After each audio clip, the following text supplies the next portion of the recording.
What's up, everybody? Welcome back to another day of ELA Live. My name is Hope King. I am so excited to be back with you for day 2. So if you missed our lesson from yesterday, that's okay. You can catch up with it later. But today is going to be part 2, where we're going to review a little bit of what we did yesterday. But I've also got some fun stuff here because today we're going to be chanting, we're going to be singing, we're going to be experimenting today in the science lab. So I am so excited about sharing something exciting with you guys. One of my favorite things to do, one of my favorite things to make. So we're going to go ahead and jump right in and get started. Now, let me see what you remember yesterday. First of all, we read one of my favorite books, Ada Twist, Scientist. Such a good book, right? If you enjoyed the book, let me know in the comments what you liked about it. What was your favorite part? What did you love about Ada and the way that she observed, the way that she questioned things? What did you love about this book?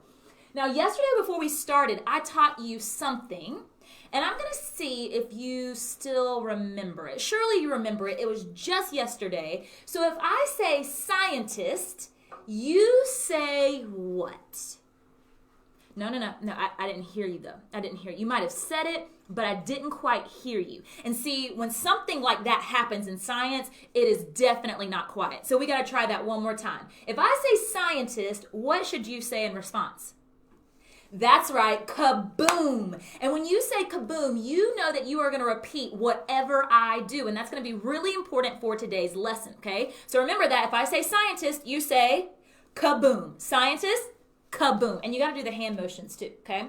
All right, now, when we started our read aloud yesterday, I taught you 5 kaboom words, remember? And we listened and looked for those in our read aloud. So let's see if you got it. I'm going to say the word. I want you to show me the motion. Let's see what you remember. The first word was chaos. Let's see if you got it. That's right. We did like this, remember, because chaos means that everything is out of order. It's kind of crazy. Ada, in her book, she was always filling things with chaos. Apparently, somebody needs to get a hold of me during class time today. Doesn't everybody know I'm teaching? Mom, I'm teaching. Wade, I'm teaching. Quit texting my phone. All right, so we did, it's kind of getting chaotic in here with all the text messages, but chaos, right? All right, our second word was what? Let's see if you remember. We did like this. What was it? It was curious. That's right. Remember, Ada, she was always asking questions. Her favorite question word being what, though? She always went back to this word. Let me know in the comments. What was her favorite question word? Her favorite question word was why. That's exactly right. And remember, when you have the word why, you always follow it with because. So when you're figuring out why something happened, you're figuring out the cause. So our first word was what? Chaos. Our second word was curious. Great job. Our third word, remember? Oh, that strong odor or smell. What was it? Pungent. That's right. You probably couldn't spell that one in the comments. That's a tricky one. But the word is what, everybody? Pungent. And we make that stinky smell because it's a strong odor. So the first word was chaos. Second word was curious. Third word was pungent. You got it. 2 more. The fourth word, let's see if you got it. I did like this, and then I would do like this because it could be on a computer or in a book. It could be by making observations, and that is research. Excellent job. So we go like this and we go like this to demonstrate research, and Ada was constantly trying to research things to figure out more information before she did her next step, which is what we're going to talk about today. All right, so we've got what? Chaos. We've got curious. We've got, I'm going to switch it up on you. What was this one? Research. That's right. And then this one was pungent. And the fifth and final word was this. Who remembers? Fifth and final word was hypothesis. Remember, that was that big science word that we were talking about yesterday. Hypothesis, which is that educated guess based on something you've researched, based on something you know. You're making an educated guess. All right, so I'm going to switch them up on you. Let's see if you can get all 5. I'm going to show you the motion. You say the word. Here we go. 5, 4, 3, 2, 1. First word was pungent. That's right. Strong odor or smell. Second word was research. Awesome job. Third word was hypothesis. Perfect. The fourth word was what?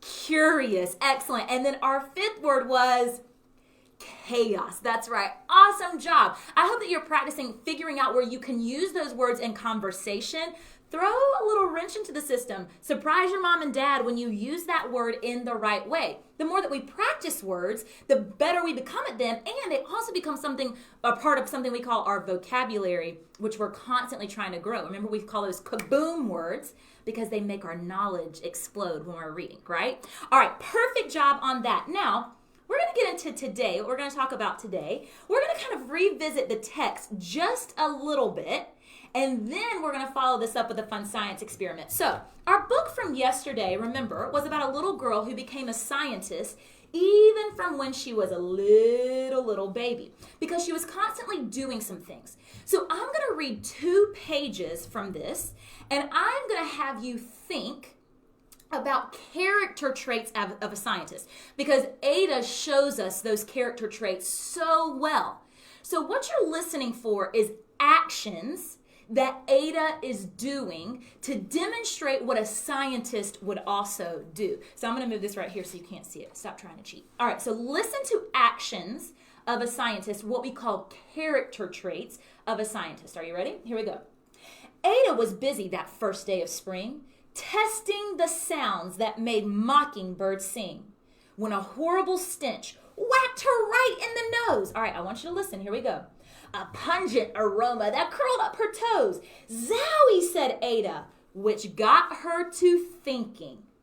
What is the source of that terrible stinking?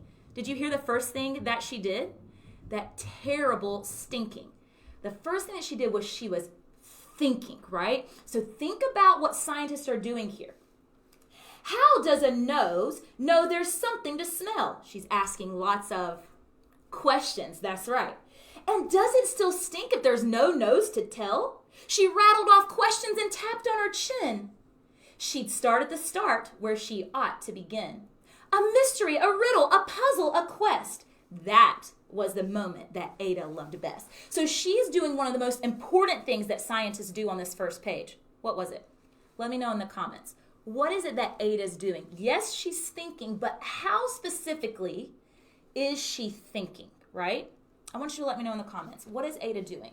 Now, I'll give you a little hint. First of all, she's doing what all good scientists do, and she's being very what? Curious. That's exactly right. But curiosity leads us to asking a question. So one of the most important things and one of the first things that scientists do is they ask a question, right? So scientists, what is the first thing that you do? Ask a question. All right, so I wish I had some fancy anchor chart, but I don't. So I'm just going to set these to the side for right now. We're going to read one more page. This page has a lot of actions. A lot of actions that Ada is taking. So I want you to pay very close attention, and we're going to see if you can catch them all. Here we go. Ada did, so that's one of our keywords. She's doing something. She's taking an action. Ada did research to learn all she could of smelling and smells both stinky and good. One hypothesis, Ada thought, could be true. The terrible stinking came from Dad's cabbage stew. She tested and tested, but soon Ada knew it was time to come up with hypothesis 2. So what was Ada doing on this page? The first thing, Ada what did? Research. That's right. So after we're curious and we're asking a question, the next thing that as scientists we can do is research or make observations. Exactly what Ada did. Then after she did research or made observations, notice what it said next. One hypothesis. Remember that educated guess. One hypothesis Ada thought could be true. So after she's been curious, she's asked a question. What did she do next? Remember, she researched, that's right, or made observations, and then she created a hypothesis to tell us what she thought could be happening, an educated guess. Now, then, let's see, this is kind of tricky. This gets a little bit more difficult. The terrible stink came from Dad's cabbage stew. She tested and tested. So what did she do after she made her hypothesis? The exciting part, right? This is the best part of science. She did what we call experiment, right? That's where she's actually putting her hypothesis to the test. So she is making an experiment that she's going to conduct. Now, it gets even trickier. Stay with me. Let's see if you got it. Lean in close. A little bit closer. You got to really look for this one. All right, here we go. She tested and tested, but soon Ada knew it was time to come up with hypothesis 2.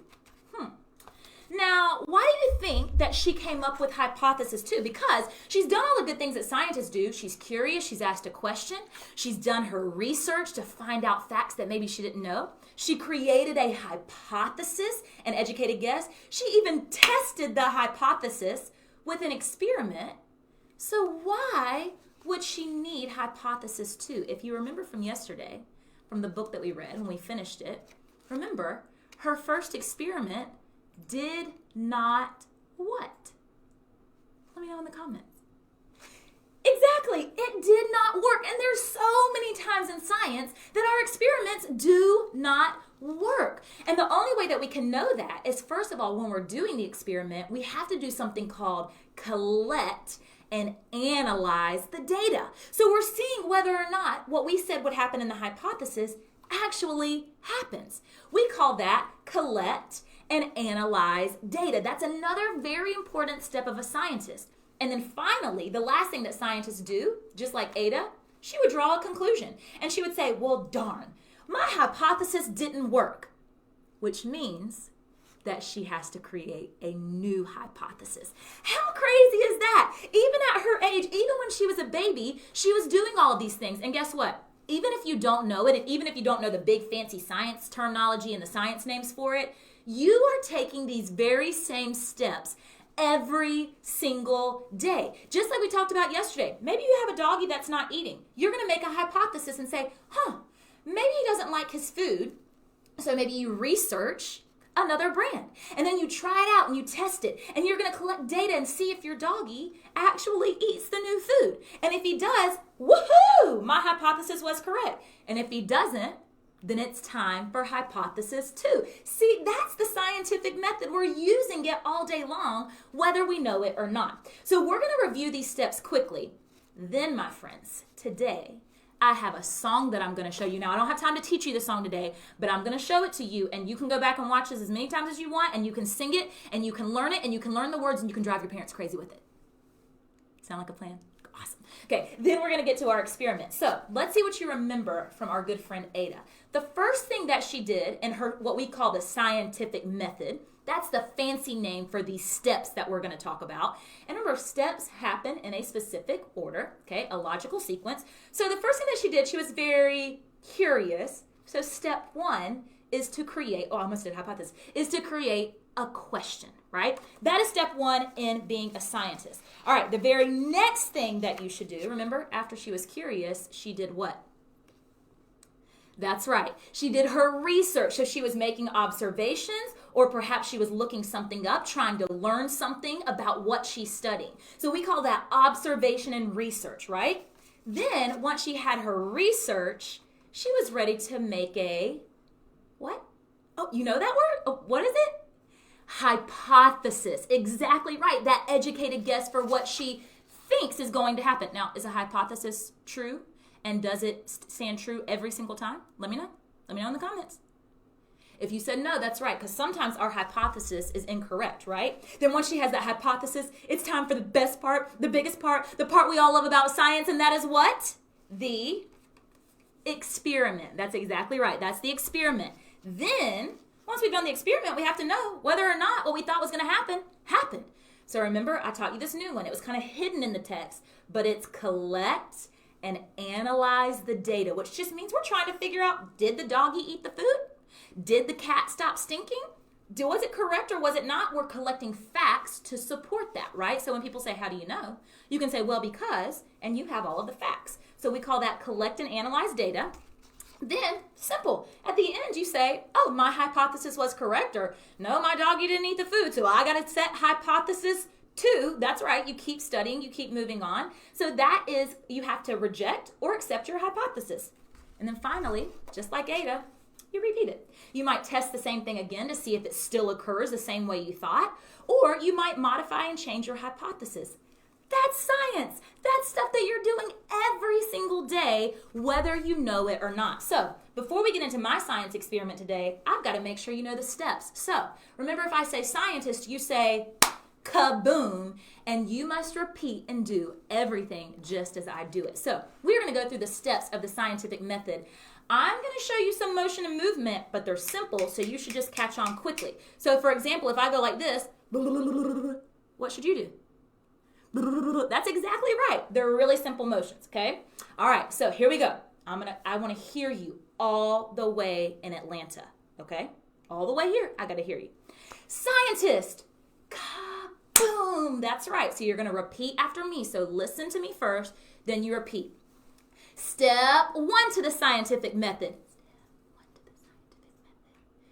You got it? Are you sure you got it?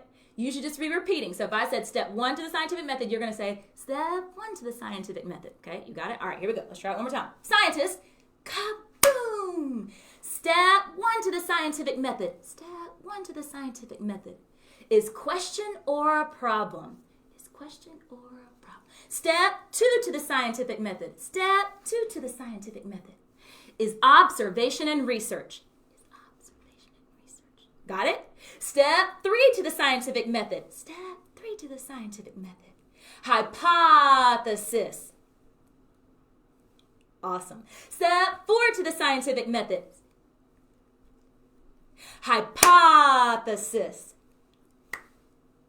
Perfect. You got it. Step 5 to the scientific method.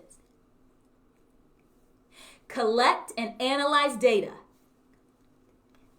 Remember, that's important. We got to know if what we thought was going to happen actually happened, right? Step 6 to the scientific method. Conclusion. Hold on. Come on. Did you hear my high note? Like, did you hear how I hit that conclude? You got to do that too. You got it. You got it in you. Let's try it again. Step 6 to the scientific method. Conclusion. Awesome. Where you accept or reject your hypothesis. Perfect, okay? Because we want to know whether we were correct or not, so we know whether we have to make another one or test it again. And then step 7 to the scientific method. Repeat. Easy as that. Awesome job. So you can go back and review those steps to the scientific method, really get them in your brain. So that way you're going to see science all around you. And not only are you going to see it around you, you're going to know how it's working and how you're figuring things out. Okay, we're almost ready for our experiment, guys, but I'm going to do something for y'all. I have a song that taught my kids when I worked with them in science. I taught them the steps of the scientific method with a song. Kids, I really love y'all. Because I am not the greatest singer. In my mind, I sound really great, but I'm not the greatest singer. But you know what? Just because you're not good at something doesn't mean I love it. And so if you love something, do it, even if you're not the greatest at it. And that's exactly what I'm gonna do right now in front of all of you, is I'm gonna sing a song for you that shows you the 7 steps to the scientific method. Now, this is to an old tune. It's called Hit the Quan. You may or may not know it. It doesn't matter. You can go back and watch this multiple times, and you can teach yourself this song, and like I said, drive your parents crazy. Maybe make a hypothesis that if I sing this song 25 straight times, I will drive my parents crazy. Then you can test it out. See, science, all the time happening in our households. All right, so here we go. The lyrics are going to be on the screen if you're on Facebook. If you're on Instagram, you can't see them, but on Facebook you can. And we're going to go through this. All right, now I want you to sway with me. That's all I got. All I can do is I can sway. You can create your own dance motions. All right, here we go. Ready? Use the method. Use the scientific method. 7 easy steps starting with 1. Follow these to get the job done. I'm fixing to show you how to use the method. Use the method. Use the method. Use the scientific method. 7 easy steps starting with 1. Follow these to get the job done. Here we go. Step 1, write a question or problem. Through your experiments, you will solve them. Step 2 is filled with observation. Use your 5 senses. There's no hesitation. You can do some research. That's okay too. Next up is step 3. You know what to do. Hypothesize an educated guess. Based on all your research, next put it to the test. Here we go with step number 5. Gather your results and then you analyze. Your final conclusion makes it complete. Accept or reject your hypothesis. Repeat. There you go. There you go. There's a song for you to help you remember all of these steps. And if you look at the lyrics, if you're on Facebook, notice every single step of the scientific method is right there. Step 1, question or problem. Step 2, your observation and research, right? Step 3, you're hypothesizing an educated guess. Step 4, it doesn't say step 4, but it says put it to the test, which we know is our experiment. Then 5, we're collecting and analyzing data. 6, we're making that conclusion. And 7, we're repeating the whole process. All right, you guys, are you ready for some science? I hope that you brought your mad science hats. Let me get mine all straight. I can barely see it. And you brought your badges for clearance. Today, I'm going to show you how to make something really easy with just 2 things that you might have in your house. Hopefully you have them in your house, but it's really easy. But you know what? A scientist who actually came up with this said to themselves, I want to make a new kind of Play-Doh. And so they questioned, how could I make a new type of Play-Doh? So today we're not making something called Play-Doh. We're actually making something called Cloud Dough. And the scientist said, well, how can I do that? So once you're curious about something, the next thing that you do is you research, right? So I'm sure, like any good scientist would do, they looked up the ingredients that Play-Doh had. And they said, well, how can I make some changes to this recipe to maybe bring about a different result, right? A different result. How can I change something to bring about a different result? And so they maybe changed an ingredient. And they hypothesized and said, if I mix, and here's going to be our ingredients today, if I mix cornstarch, the next best thing, because it smells so good, with conditioner, then I will have a different type of Play-Doh. And so guess what? Once they hypothesize, the only way to know if it works is to put it to the test and do the experiment. So then they combined the ingredients. I bet they had to test different measurements. They had to hypothesize maybe 1 cup, maybe 2 cups, and they had to test different things. So they had to constantly go back and accept or reject their hypothesis until they got it just right. And once they got it just right, what did they do? That 7th step? Repeat. Repeat, repeat to make sure that it's right every single time, and that's when they shared it with us. So what we're going to do is we are going to quickly create Cloud Dough. It is so easy, y'all. It's one of the easiest science experiments I've done in a while. But all you have to do is have cornstarch. And what you're going to do, and this can get messy, so you probably want to do this in the kitchen, not in a basement on a rug like I'm doing it right now. I'm going to make a big old mess. But you're going to measure out 2 cups of cornstarch. Okay, told you it makes a little mess. It's fine. Do it outside. Do it in your mama's kitchen. Make sure you clean up the mess. My scientists always know that I love a clean lab, so they better always clean up after they're done. They can't enjoy science if they don't clean up when it's done. It's fine to make a mess. Just make sure you clean it up. All right, I've got my 2 cups of cornstarch. Now, the next thing you need, it's only 2 ingredients. 3 if you want to make it colorful, okay? So, my hypothesis was if I mix 2 cups of cornstarch with 1 cup of conditioner, then I will have what we call Cloud Dough. So I am going to squeeze this conditioner. I have a big old bottle of conditioner, and I'm going to squeeze it out. Smells so good. It's kind of crazy coming out. I need another hand. I need a tabletop. All right. My friend Chase is here, and he's back here laughing at me. See, science makes everybody happy, guys. All right, here we go. He's laughing at me because I'm spilling conditioner all over the floor. Be fine. It'll be fine. It'll wash right out. This is science, all in the name of science. Okay, then I'm going to combine the conditioner, just like when we read, and Chris talked to you about procedural steps. We have procedural steps for this first. I'm going to combine them, and I'm going to see if my hypothesis is correct. So I'm going to start stirring.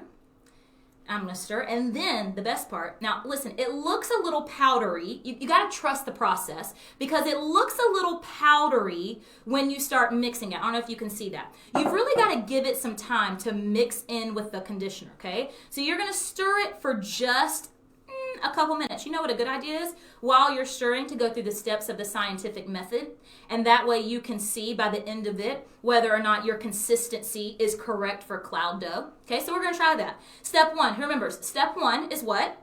You're curious, so you ask a question. That's right. Step two, what do you do for step two?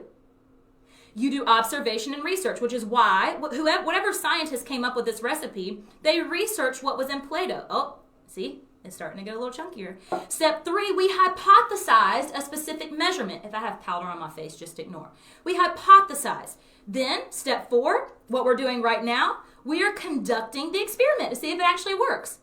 Then step five, what we're going to do here in just a second, is we're going to make observations to collect data to see if it's correct. Then we're going to let you know our hypothesis was right or not so much. Now, here's where it gets a little messy. This should make a lot of fun for the end of this episode. You can actually get your hands in the mixture and you can start squeezing it around. Now, I'm going to start collecting my data as I'm doing this to see if this is what I thought would happen. And so as I start squeezing it, well, it definitely is turning doughy. I'm recognizing that it's starting to look similar to Play-Doh, but this isn't fun Play-Doh because it's all sticky and it's all over my hands and it's getting better, but you know what? Maybe my measurements weren't exactly correct. What did Ada do in the book when she tested something and it wasn't just what she wanted or just what she thought would happen? She went back to hypothesis 2. So as I'm making my observations, I'm noticing that it's very sticky. And so would I want to use more conditioner? If I don't want it to be quite so sticky so that it's not all over my hands, would I want to use more conditioner or would I want to use more cornstarch and create a new hypothesis that maybe I needed a little bit more than 2 cups of cornstarch? Let me know in the comments. Would I use conditioner to make it less sticky or would I use cornstarch to make it less sticky? If you said cornstarch, you are correct. We definitely don't want more conditioner because conditioner, it kind of has that sticky, wet consistency, right? All right, so I'm going to pour now. I'm not going to go crazy. I'm going to pour a little bit more cornstarch onto my dough, and I'm going to try to knead that again and see if we can get this exactly how we like it. It's starting to get much better. Let me see if I can get some of these crumbs off my hands. All right, let's see what we got. Pull this out of the bowl. Now, look at that. This is called cloud dough. It's one of my favorite things to make because it's so easy and it's so much fun. And now you can play with all this and you can make observations or you can put toys and make imprints or impressions on it. So much fun. Now, I had to alter my hypothesis. I had to go back and modify it a little bit because my dough was too sticky. Many times the first hypothesis doesn't work out, but as a scientist, you keep working and keep searching until you find something that will work. Now, if you wanted to, you could also add food coloring. Trust me, the other night I did this. I made like 7 things of Play-Doh, and I put a lot of food coloring in it, and it went everywhere. You just want to put a few little dabs, I don't know the word, dabbles, whatever. A few little squirts, not even a squirt, just like a dab of it. And then you just want to knead it together. It takes some time. It doesn't turn colors right away. So this is something that you can create at home with just cornstarch and with conditioner. You can go and talk your way through the steps of the scientific method for what you're doing. And then at the end, you can make lots of observations about your new product. And guess what? Now I can accept my hypothesis because when I combine cornstarch with conditioner, it did in fact make what we call cloud dough, which is kind of honestly between slime and Play-Doh. It's like a fun mixture of that. So this is really easy to create and something that you could have a lot of fun with at home. You could even make your spelling words with this. You could write your spelling words in this. So you could do math problems. So many things that you could do with this. You can even make little balls to make arrays if you're working on multiplication. So science can also help us with math, with reading, with all of the things. So I hope that today and through Ada's story that you saw that you are a scientist. Even if you don't recognize it, you are a scientist every single day. Now, I want you to learn those steps of the scientific method. Go back and watch this video, practice the song, practice the steps, so that you can see science every single day all throughout our world. Thank you so much for joining me in the lab. I had a blast with you guys. I might have to do more of these science lessons soon because I had so much fun. Have an amazing Thursday, and make sure you head back here tomorrow for another ELA Live. I'll see you next time, everybody. Bye.